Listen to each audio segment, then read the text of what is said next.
Sob as bênçãos de Jesus, iniciamos o Evangelho em Espírito e Verdade, trazendo os ensinos do Cristo de Deus através da imortalidade da alma, da vida futura e da reencarnação, apresentados pela doutrina espírita conforme a codificação de Allan Kardec, sob a orientação do Espírito da Verdade, para o estabelecimento do mundo de regeneração através da vivência do amor e do bem.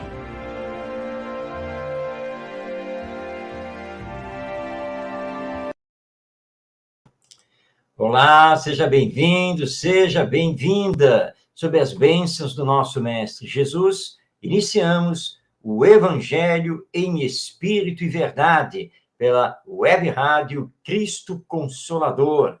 Toda quinta-feira, às 5 da tarde, estamos aqui com você para estudar o Evangelho através do Espiritismo, a nossa doutrina espírita que tanto nos esclarece.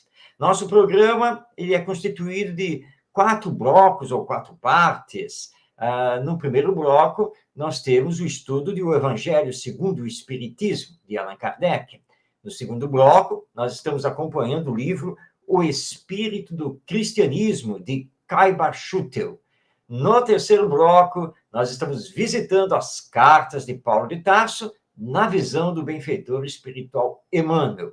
E no quarto e último bloco, encerrando o nosso programa, nós temos a palavra de José Herculano Pires sobre um tema retirado do Novo Testamento. Assim, então, iniciamos mais uma edição do Evangelho em Espírito e Verdade, e você pode participar, basta enviar a sua mensagem.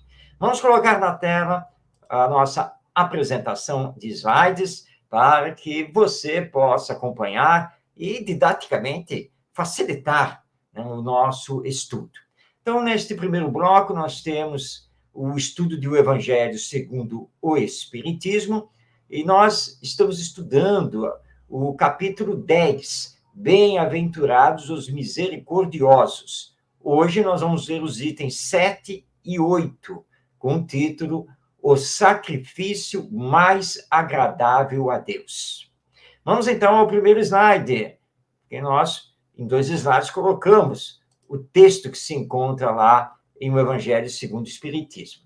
Allan Kardec inicia trazendo para nós a anotação do evangelista e discípulo Mateus, que se encontra no capítulo 5, versículos 23 e 24 do seu evangelho.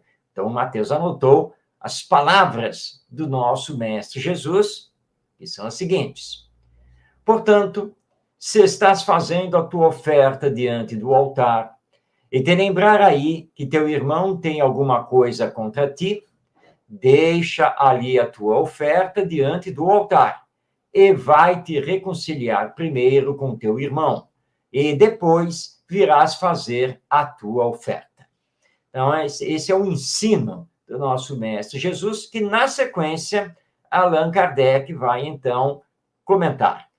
Vamos à primeira parte do comentário de Kardec, que está aí nesse mesmo slide, logo após a transcrição do Evangelho de Mateus. Então, nos fala o codificador.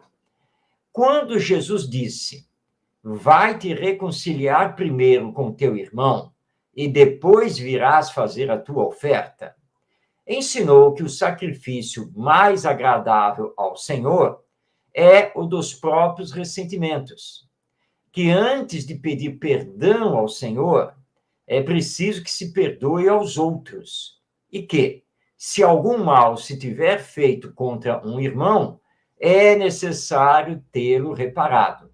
Somente assim a oferenda será agradável, porque é proveniente de um coração puro de qualquer mau pensamento. Bom, vamos conversar um pouco a respeito desse ensino de Jesus e este primeiro comentário de Allan Kardec. Todos nós sabemos que é muito fácil pedir perdão a Deus através de uma oração, ou fazer uma promessa a Deus, ou seja, cumprir alguma coisa de ordem material, se formos perdoados por ele. Entretanto, o próprio Jesus, que representava Deus diretamente aqui na Terra, chamou a nossa atenção e, aqui, utilizando o próprio ambiente judaico da época, porque os judeus tinham o hábito de fazer oferendas materiais no templo de Jerusalém, e eles assim, olha, essa sua oferenda não tem valor perante Deus se você tem inimizades, seja por coisas que você fez aos outros ou que os outros fizeram com você. Você precisa ter o coração puro. Para ter o coração puro, se você tem alguma inimizade, vá lá primeiro, procure se reconciliar com o outro, e aí sim você pode vir aqui no templo e fazer a sua oferta, a sua oferenda a Deus. Porque se o seu coração está cheio de pecado, que era a palavra que se utilizava na época, ora, como Deus haverá de lhe perdoar? Como Deus haverá de receber a sua oferta se você não consegue perdoar o próximo, se você não consegue viver bem com o outro? Então, o verdadeiro sacrifício não é o da promessa, o da oração, ou de uma oferenda a nível material. Nada disso. O verdadeiro valor está em colocar em prática o perdão das ofensas e o amai-vos uns aos outros. Daí, então, essa colocação de Jesus. Vai lá primeiro, perdoe o outro. E se você cometeu o mal com alguém, vá lá e repare esse mal, fazendo, obviamente, o bem. Aí sim, de coração puro, a sua oração terá valor perante Deus. Do contrário, serão palavras, promessas, oferendas vazias. Porque não estamos nos melhorando, não estamos modificados, de fato. Nós estamos apenas fazendo um ato exterior. E esse ato exterior, pouco significado tem perante a lei divina. Tem que sair da pureza do coração. Mas Kardec continua o seu comentário, vamos ao próximo slide, e ele nos diz: ele, ou seja, Jesus, materializa esse preceito porque os judeus ofereciam sacrifícios materiais e era necessário conformar as suas palavras aos costumes do povo. O cristão não oferece prendas materiais, porque espiritualizou o sacrifício. Mas o preceito não tem menos força para ele. Oferecendo sua alma a Deus, deve apresentá-la purificada. Ao entrar no templo do Senhor, deve deixar lá fora todo sentimento de ódio e de animosidade, todo mau pensamento contra seu irmão. Só então sua prece será levada pelos anjos aos pés do Eterno. Eis o que ensina Jesus por essas palavras: deixai ali a tua oferta diante do altar, e vai te reconciliar primeiro com teu irmão, se queres ser agradável a Deus. Bem, vamos aqui dar um exemplo para que isso fique bem claro a todos nós, e nós que somos espíritas e, portanto, também cristãos. Nós temos o Centro Espírita, ou temos o grupo de estudo online. E fazemos disso, ou seja, a nossa presença, tanto no Centro Espírita, fisicamente, quanto no grupo online, nós fazemos disso uma espécie de ritual. E na hora em que a atividade vai iniciar, como normalmente se faz uma prece, nós, às vezes, até fazemos a prece para todo o grupo. Mas que valor terá essa prece se, durante os dias que antecederam a nossa presença ali no grupo de estudo, na reunião pública, seja lá qual for a atividade, se nós brigamos com este, discutimos com aquele, falamos mal daquele outro, então, na verdade, essa oração que estamos ali naquele momento fazendo, ela tem bem pouco valor perante Deus. Porque nós passamos os dias acumulando mágoa, ressentimento, raiva, dizendo que não queremos mais ver aquela pessoa na nossa frente, e vai por aí afora. Todos nós conhecemos muito bem isso. Mas aí chegamos no centro espírita, o nosso templo, e aí vamos querer entregar a nossa alma a Deus. Como? Se ela está toda maculada, manchada, nós não perdoamos ninguém e nem reparamos também o mal que porventura fizemos. Como Deus poderá receber em seu seio aquela nossa oração, que muitas vezes soa muito bem, porque utilizamos palavras muito bonitas, há uma espécie de emoção naquele momento, mas que não está verdadeiramente no coração, porque o nosso coração está manchado. Então, antes, procure, nos dias que antecedem a atividade no centro espírita ou no grupo online, procure fazer o bem, compreender o outro, tolerar, ter paciência, perdoar. Aí sim, adentraremos a atividade com o coração puro, efetivamente. Então, esse é o ensino do nosso Mestre Jesus. Vamos repetir? Vamos voltar aqui o slide para recordarmos, então, o ensino de Jesus, que foi anotado por Mateus. Portanto, se estás fazendo a tua oferta diante do altar e te lembrar aí que teu irmão tem alguma coisa contra ti, deixa ali a tua oferta diante do altar e vai te reconciliar primeiro com teu irmão e depois virás fazer a tua oferta. Como bem lembra Allan Kardec, hoje em dia nós não fazemos mais ofertas materiais. Nós espíritas, então, porque nem altar nós temos dentro do centro espírita.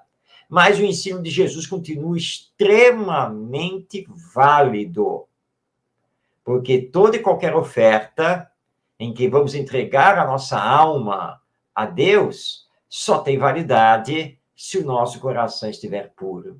Então, se temos algum problema com alguém, ou alguém tem algum problema conosco, vamos procurar esse alguém e tentar fazer a reconciliação. Aí sim, a nossa oração, a nossa presença na atividade espírita, na atividade assistencial, de auxílio ao próximo, terá verdadeiramente validade perante Deus. Pensemos seriamente sobre isso, o que é mais agradável a Deus. Nós vamos continuar o estudo deste capítulo de O Evangelho segundo o Espiritismo, ou seja, o seu capítulo 10, Bem-aventurados os misericordiosos, semana que vem, e, portanto, você já está aí convidado para nos acompanhar.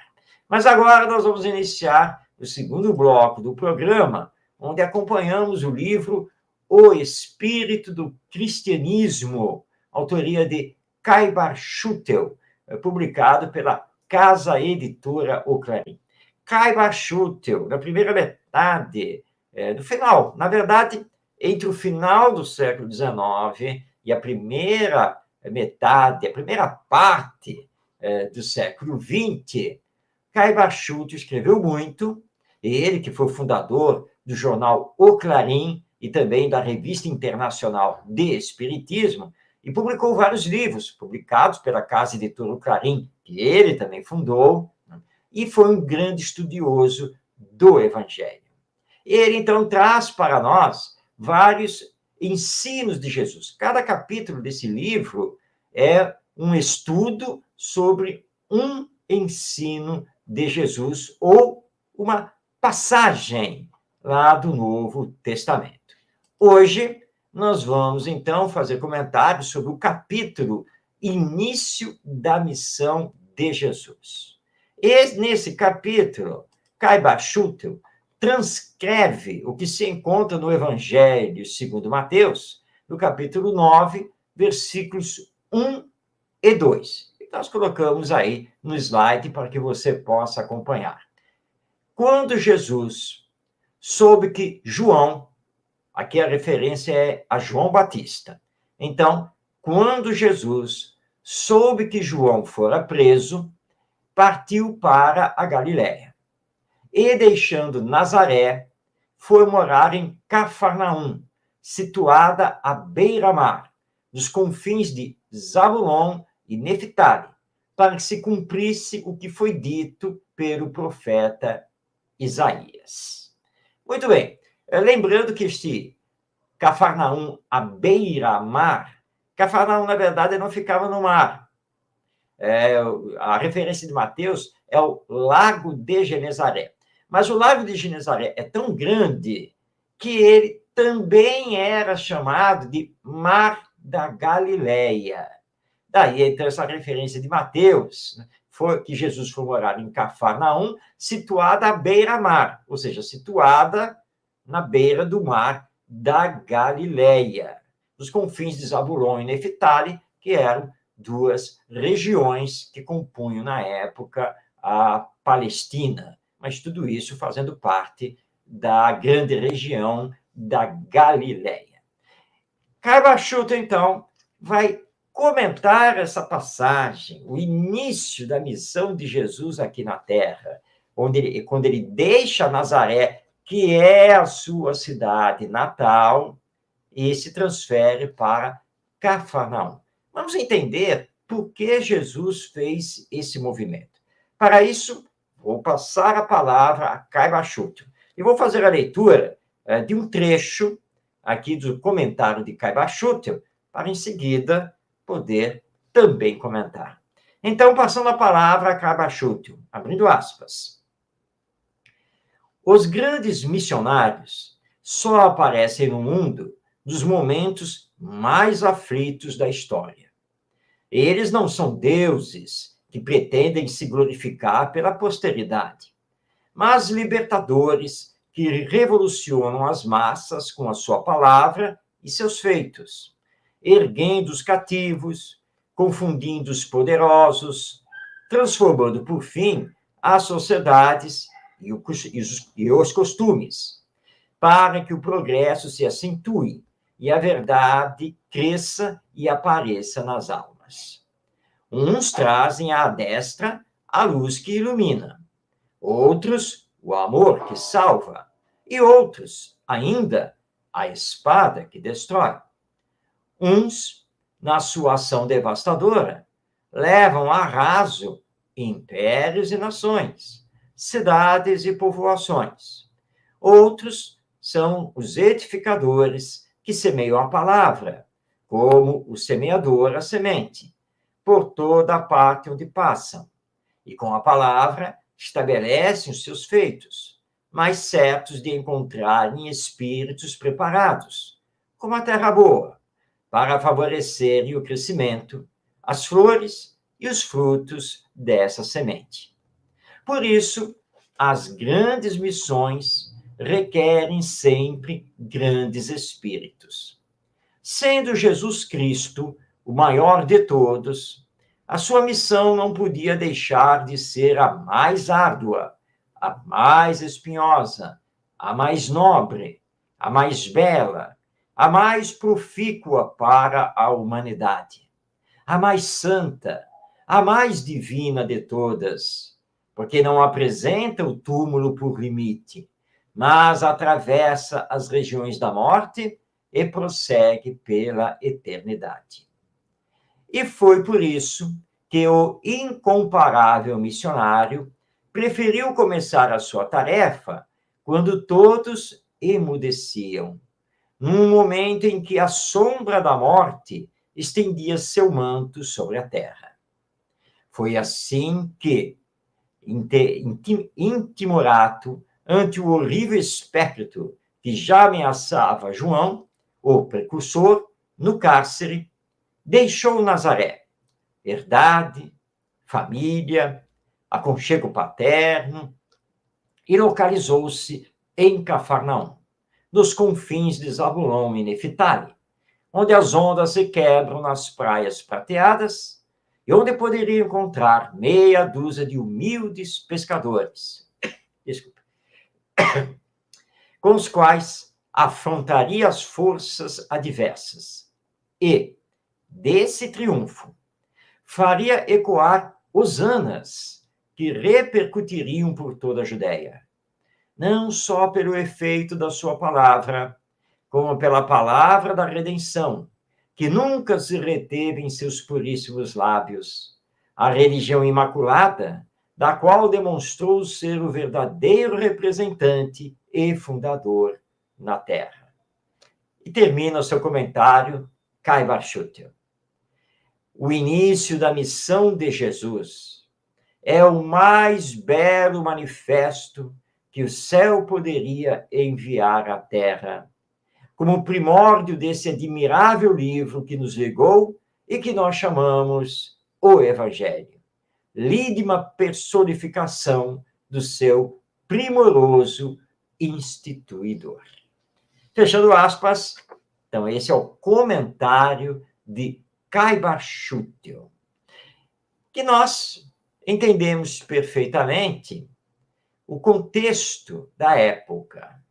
João Batista, o precursor, a voz que clamava no deserto e que anunciava o Messias que haveria de vir. João Batista havia sido preso. E preso, seria levado na sequência à morte por Herodes, o rei dos judeus. Então, quando João Batista foi preso, os discípulos, todos aqueles que seguiam a palavra desse verdadeiro profeta, ficaram um tanto quanto perdidos. Mas João Batista já havia anunciado Jesus. E lá no famoso batismo ocorrido às margens do Rio Jordão, ele havia mostrado a pessoa Jesus. E havia indicado que todos deveriam, a partir daquele momento, seguir Jesus, o Messias, o mestre dos mestres. Então Jesus, ao receber a notícia da prisão de João Batista, e sabendo que ele, João Batista, iria ser morto, retornando à pátria espiritual, Jesus, então, inicia a sua missão. Ele sai, então, de Nazaré e vai a Cafarnaum. Por quê? Porque em Cafarnaum estavam os seus discípulos, os espíritos que haviam sido escolhidos para secundar Jesus na sua missão de nos trazer o Evangelho, a gloriosa lei de amor para todos nós. Então, ele se despede do seu pai e da sua mãe, se despede dos amigos e da própria Nazaré e ruma a Cafarnaum. E lá ele vai convocar, primeiramente, os irmãos Pedro e André. E, na sequência, os irmãos João e Tiago, filhos de Zebedeu. Os 4 primeiros discípulos de Jesus. E depois, na sequência, os demais. Então, a missão tinha que começar ali. E na Galileia, numa cidade pequena, praticamente uma colônia de pescadores, todos humildes, simples. E é ali, com os 12, que ele vai convocando e reunindo na sequência, ele inicia o seu apostolado, substituindo João Batista, que na sequência será morto, degolado, né, decapitado por ordens de Herodes. Mas estava na hora, João Batista já havia cumprido a sua missão de precursor. Era então o momento do surgimento para o mundo de Jesus. E segundo as informações dos espíritos superiores, essa foi a única encarnação de Jesus aqui na Terra, porque ele é o coordenador do nosso próprio planeta, é um Cristo, um Espírito perfeito. Então, ele encarna aqui para cumprir a sua missão e que foi tão bem cumprida que acabou dividindo o mundo em antes e depois dele. E até hoje, as suas lições, que estão no Evangelho, repercutem em nossa alma, conclamando a todos nós, seres humanos, a solidariedade, a fraternidade, a paz, e que possamos transcender este viver humano aqui na Terra, porque, acima disso, nós somos espíritos imortais. Estamos de passagem aqui na Terra, nesta existência material, mas para continuarmos vivos no depois da morte. E ele mesmo, Jesus, nos deu esse exemplo, porque ele prometeu que depois da sua morte ele retornaria. E retornou no que é chamado lá no Evangelho da ressurreição de Jesus. Quando ele se apresenta em espírito, com o seu corpo espiritual, o perispírito materializado, aos seus discípulos. Porque ele aparece de repente entre eles e depois que conversa com eles, desaparece sem deixar nenhum rastro, nenhum sinal. Somente quem está desencarnado pode fazer isso. E Jesus, na sequência, vai passar os famosos 40 dias e 40 noites ensinando os discípulos e demais seguidores. Mas esses fatos estão lá, contados no Novo Testamento, no livro do Atos dos Apóstolos. Então, Jesus inicia sua missão de Cafarnaum, lá dos confins da Galileia, para o mundo, para toda a humanidade. E assim, a profecia feita por Isaías, que era um profeta da antiguidade judaica, Isaías já havia profetizado a vinda do Messias, e aí então Jesus cumpre essa profecia, e era necessário, de fato, seguir algumas coisas da cultura judaica para que os próprios judeus pudessem compreender que aquele homem, chamado Jesus de Nazaré, vindo lá da Galileia, era de fato o Messias. Infelizmente, nem todos acreditaram, mas tanto ele era que os seus ensinos morais estão conosco até os dias de hoje, sobre os quais nós espíritas nos debruçamos para compreender e trabalhar conosco mesmo para colocá-los em prática. Assim, então, nós conhecemos esta passagem do Evangelho e que pudemos estudar a partir aqui de Caiba-Schutel, nesta compreensão que o Espiritismo nos dá.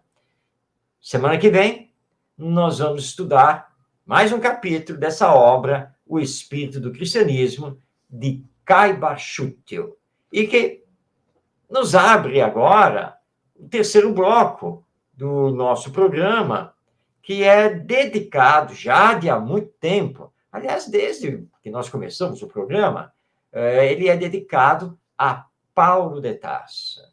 Então, nós já visitamos a vida de Paulo de Tarso, toda a sua obra, fizemos todo o seu roteiro de vida.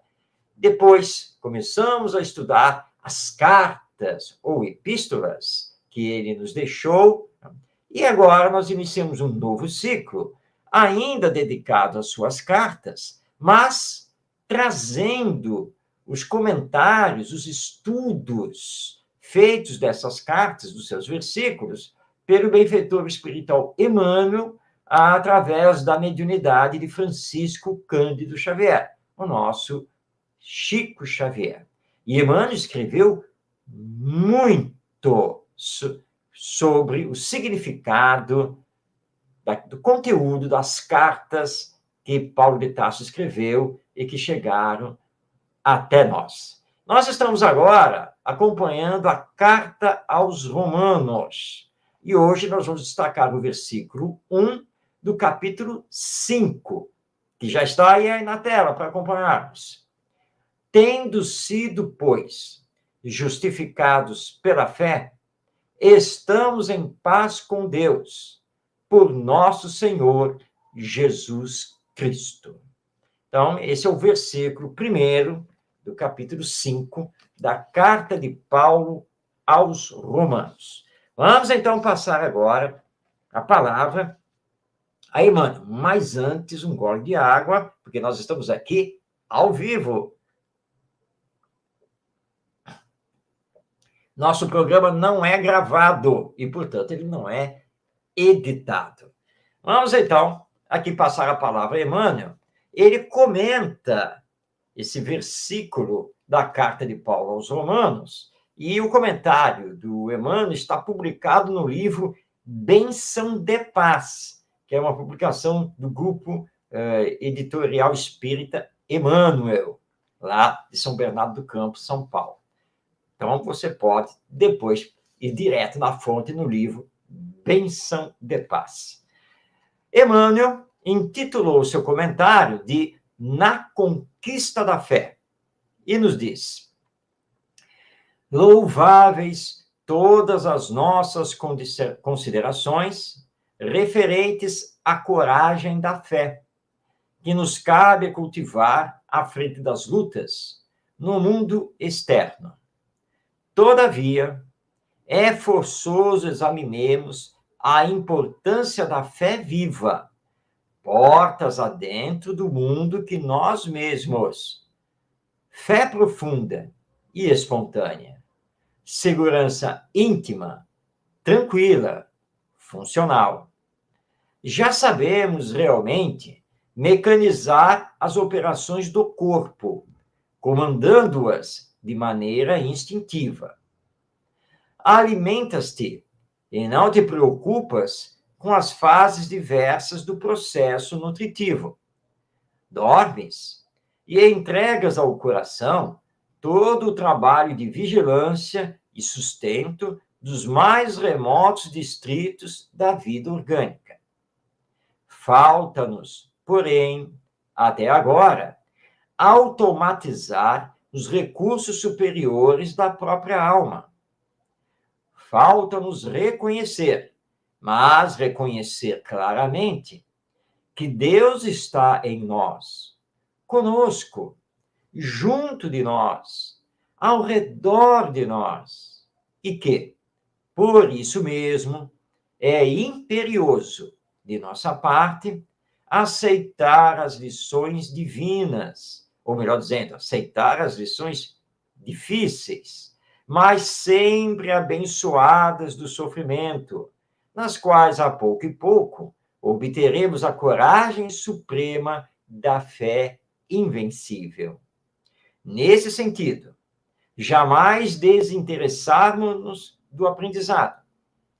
Confiar em Deus nos dias de céu azul, mas, igualmente, confiar em sua divina providência nas horas de tempestade. Acolher a dor como sendo preparação da alegria, atravessar a provação, entesourando experiência, observar as leis da vida e acatá-las, compreendendo que dificuldade é instrução imprescindível e que o tempo de infortúnio não é senão a consequência dos nossos erros de pensamento ou de ação, favorecendo-nos o reajuste. Tão somente assim, abraçando com paciência e proveito as lições menores da existência, transfigurando-as em luz para a vida prática, adquiriremos a fé vitoriosa, que sabe esperar, agir, desculpar, amar e servir, segundo a misericórdia de Deus. Então, essas são as palavras de Emmanuel, recebidas pelo médium Francisco Cândido Xavier, e que estão publicados no livro Bênção de Paz, onde Emmanuel comenta esse versículo que está aí na tela, da carta de Paulo aos Romanos. Tendo sido, pois, justificados pela fé, estamos em paz com Deus, por nosso Senhor Jesus Cristo. Lembremos que o Espiritismo nos entrega a fé raciocinada, a única que pode encarar a razão face a face em qualquer época da humanidade. Portanto, a fé verdadeira. Paulo diz que já estamos justificados pela fé. E se estamos justificados pela fé, estamos em paz com Deus, conforme ele foi apresentado para nós por Jesus Cristo. Ou seja, o Deus Pai, o Deus de bondade, de misericórdia e de justiça. Mas será que, de fato, a nossa fé é racional? Será que, de fato, nós estamos prontos para vivê-la? Temos que pensar sobre isso. E Emmanuel, no seu comentário, provoca justamente essa reflexão. Sabemos viver com fé em Deus? E não apenas nos momentos de alegria, nos momentos bons, mas também nos chamados momentos ruins, de problemas a resolver, dificuldades a superar, seja de que ordem for. Porque a dor, ela também é instrumento divino para a nossa evolução. Quantas e quantas vezes não temos que dar graças a Deus pela dor, porque foi ela que nos fez movimentar. Foi ela que nos tirou da zona de conforto, do lugar em que estávamos acomodados. E aí aprendemos, e aí crescemos espiritualmente, e nos tornamos, então, dignos de Deus, nosso Pai e Criador. E isso tem que estar em nós. Esse é o trabalho que devemos fazer incessantemente. E lembrando aqui as palavras finais de Emmanuel, abraçando com paciência e proveito as lições menores da existência, transfigurando-as em luz para a vida prática. Aí adquiriremos a fé vitoriosa. E essa fé sabe esperar, sabe agir, sabe desculpar, sabe amar e sabe servir, justamente seguindo a lei divina que foi ensinada e exemplificada por Jesus. Então, pensemos seriamente sobre isso. Então, nós vimos aqui o comentário de Emmanuel a respeito, então, desse versículo da carta de Paulo aos Romanos. Mas semana que vem nós vamos continuar. Temos muito que estudar ainda dessa carta aos Romanos e temos muitos comentários de Emmanuel para nossa reflexão. Não perca o nosso programa, não deixe de acompanhar este estudo maravilhoso que Paulo de Tarso, em conjunto com Emmanuel, estão aí nos ofertando. Bem, nós vamos entrar agora no quarto bloco, o último do nosso programa, mas antes nós temos a dica literária. E está aí na tela o livro Personagens da Boa Nova. Esse é um livro organizado por Maria Helena Marcon, da Federação Espírita do Paraná. Ela pesquisou a vida, a obra dos diversos personagens que aparecem nas narrativas do Evangelho. E, originalmente, publicou os textos na forma de artigos no jornal Mundo Espírita, que pertence à Federação Espírita do Paraná. Quando ela encerrou todos esses estudos, toda essa pesquisa, os textos foram, então, revisados e reunidos nesse livro, Personagens da Boa Nova. E aí onde podemos conhecer esses personagens, e ela nos traz, claro, também as revelações feitas pelos espíritos através de diversos médiuns, como, por exemplo, Chico Xavier e Divaldo Franco. Uma obra importantíssima. Está aí o convite para que você possa fazer a sua leitura. Pois bem, vamos agora entrar ao quarto bloco do nosso programa, e que é aquele bloco onde cedemos a palavra a José Herculano Pires, que desencarnou em 1979, mas antes, de 1970 a 1974, ele produziu e apresentou o programa No Limiar do Amanhã, todos os sábados à noite, na Rádio Mulher de São Paulo, capital. Os áudios desse programa, parte deles foi recuperado.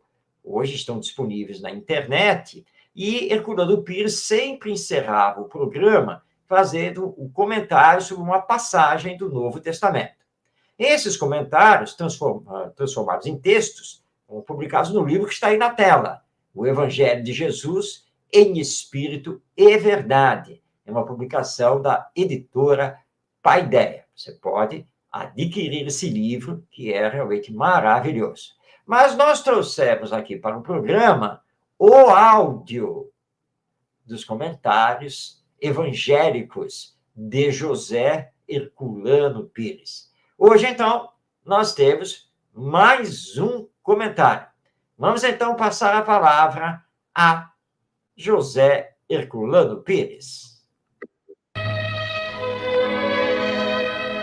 O Evangelho do Cristo em tom de conversa. O nosso diálogo com o Cristo. Abri o Evangelho ao acaso e caiu isto. Posso ler? Sim. É o Evangelho de Mateus, no primeiro capítulo, do versículo 12 em diante. Depois do exílio em Babilônia, Jeconias gerou a Salatiel. Salatiel gerou a Zorobabel. Zorobabel gerou a Abiúde. Abiúde gerou a Eliaquim. Eliaquim gerou a Azor. Azor gerou a Sadoc. Sadoc gerou a Aquim. Aquim gerou a Eliúde. Eliúde gerou a Eleazar. Eleazar gerou a Matã. Matã gerou a Jacó. E Jacó gerou a José, esposo de Maria, da qual nasceu Jesus, que se chama Cristo.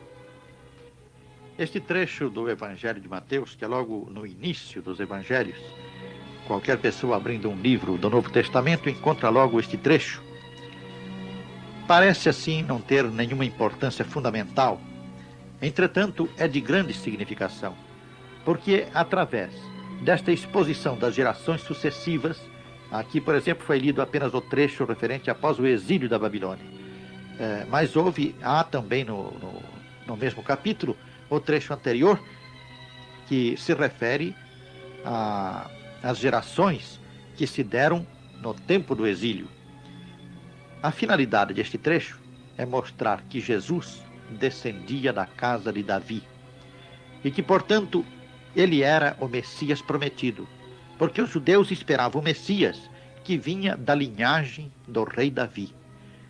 E fazendo esta genealogia de Jesus, Mateus pretendeu provar aos judeus que Jesus era geralmente o Messias por descendência inegável da linhagem de Davi. Isto tem uma grande importância também no movimento espírita, particularmente hoje, quando existe, como sabemos, uma tendência da parte de algumas correntes em admitir uma teoria do corpo de Jesus que não corresponde com o preceito ou o dogma da encarnação. Ora, nós vemos que o fato de se considerar Jesus fora da linhagem humana já seria um elemento contrário à própria admissão de que ele correspondia àquilo que os profetas chamavam o nascimento do futuro Messias. Quer dizer, a profecia estaria comprometida pelo fato de Jesus não ter encarnado realmente. E se a sua encarnação fosse fluídica, como pretendem essas correntes, então Jesus não teria descendido de Davi, porque Davi, na verdade, era um espírito encarnado e toda a sua linhagem é uma linhagem encarnada. Ora, nós vemos assim que, considerando este aspecto, tem uma grande importância no momento em que, em todos aquelas instituições, em todos aqueles lugares onde se pretende manter o espiritismo na sua pureza, sustentando os seus princípios de maneira decisiva, de maneira firme e sólida, em todos esses lugares sempre se procura mostrar a realidade plena da encarnação de Jesus como homem na terra. E este trecho de Mateus vem a propósito, vem, como se costuma dizer, a talho de foice, segundo a expressão caipira, vem provar que realmente a posição apostólica, no caso, já confirmada também por Pedro e por João, como nós sabemos, nas suas epístolas, a posição apostólica era decisiva. Jesus nasceu como uma encarnação positiva na linhagem de Davi.